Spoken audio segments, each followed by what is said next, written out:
Hello friends, income tax के cases की series में आज जो इशू हम डिस्कस करेंगे वो सेक्शन 148 के नोटिसेस जो इशू किए जाते हैं और इशू करते वक्त उन नोटिसेस के अंदर या रीजंस के अंदर यदि एसएससी के बारे में सही फैक्ट्स नहीं लिखे जाते तो बहुत ट्रिब्यूनल्स के और हाईकोर्ट्स के ऐसे जजमेंट्स हैं जो ये कहते हैं कि यदि सेक्शन 148 का नोटिस रॉन्ग फैक्ट्स पर इशू किया गया है तो वो सेक्शन 148 के नोटिस को इशू करने की जुरिस्डिक्शन में नहीं आता और ऐसे नोटिसेस वॉइड एब इनिशियो होते हैं। रॉन्ग फैक्ट्स काफी सारे तरीके के हो सकते हैं, अलग अलग सर्कमस्टांसेस में अलग अलग फैक्ट्स पर यह कहा जा सकता है कि जो सेक्शन 148 का नोटिस इशू किया गया वो रॉन्ग फैक्ट्स पर इशू किया गया और ऐसे केस में एज एन एसएससी ये हमारी एक बहुत बड़ी जिम्मेवारी बन जाती है कि हम सही समय पर इस ग्राउंड को लेकर के चलें ताकि हमको आगे जाकर के इस ग्राउंड पर भी सक्सेस मिलने के चांसेस रहें। ऐसा ही एक केस जहां पर ट्रिब्यूनल ने यह कहा कि यदि नोटिसेस रॉन्ग फैक्ट्स पर इशू किए जाते हैं तो वो नोटिसेस नल एंड वॉइड हैं। केस का नाम है Darshan Garg Hindu undivided family versus assistant commissioner of income tax और ये case 113 ITR tribunal page number 718 पर रिपोर्ट हुआ और इस केस का जजमेंट अमृतसर ट्रिब्यूनल ने 1 जुलाई 2024 को दिया। प्रेजेंट केस के अंदर जब असेसिंग ऑफिसर ने एसएससी को नोटिस इशू किया और रीजंस दिए तो कहीं पे भी उन रीजंस के अंदर ये नहीं लिखा हुआ था कि एसएससी ने अपनी रिटर्न फाइल की है या नहीं की। ऐसा तो बहुत सारे केसेस में देखने को मिलता है जहां पर सेक्शन 148 का नोटिस और रीजंस एसएससी पर यह एलिज करते हैं कि एसएससी ने अपनी इनकम टैक्स की रिटर्न दायर नहीं की है, हालांकि एसएससी ने अपनी इनकम टैक्स की रिटर्न सबमिट की हुई होती है। तो ऐसी परिस्थिति में काफी सारे जजमेंट्स हैं जहां पर सेक्शन 148 को खाली इस आधार पर क्वेश्चन कर दिया गया है कि जो नोटिस इशू किए गए उसके अंदर ये चीज मेंशन है कि एसएससी ने रिटर्न फाइल नहीं की, हालांकि एसएससी ने रिटर्न फाइल की होती है। लेकिन यहां पर ट्रिब्यूनल एसएससी के फेवर में एक स्टेप फॉरवर्ड गई और ट्रिब्यूनल का यह कहना था कि कहीं पे भी रीजंस को पढ़कर के ऐसा नहीं लगता कि असेसिंग ऑफिसर ने उन रीजंस के अंदर ये मेंशन किया हो कि एसएससी ने रिटर्न फाइल की है या नहीं की।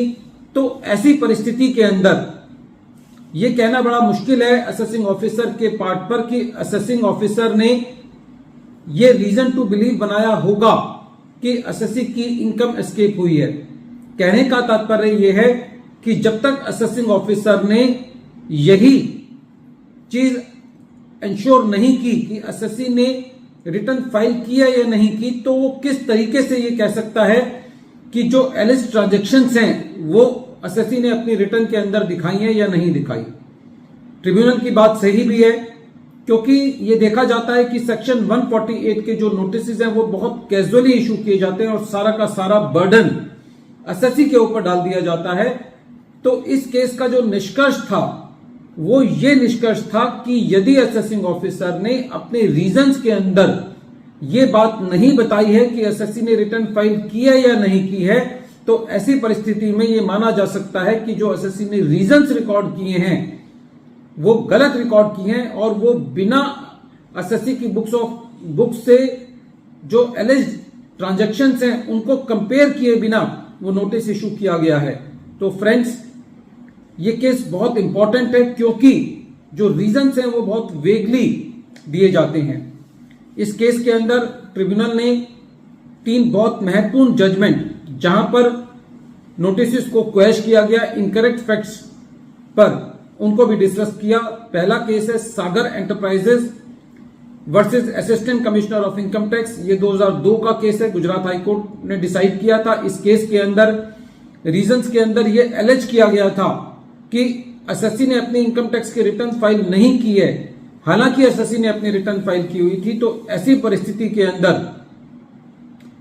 गुजरात हाई कोर्ट ने उस असेसमेंट को क्वेश किया था। Second, Gaurav Joshi versus income tax officer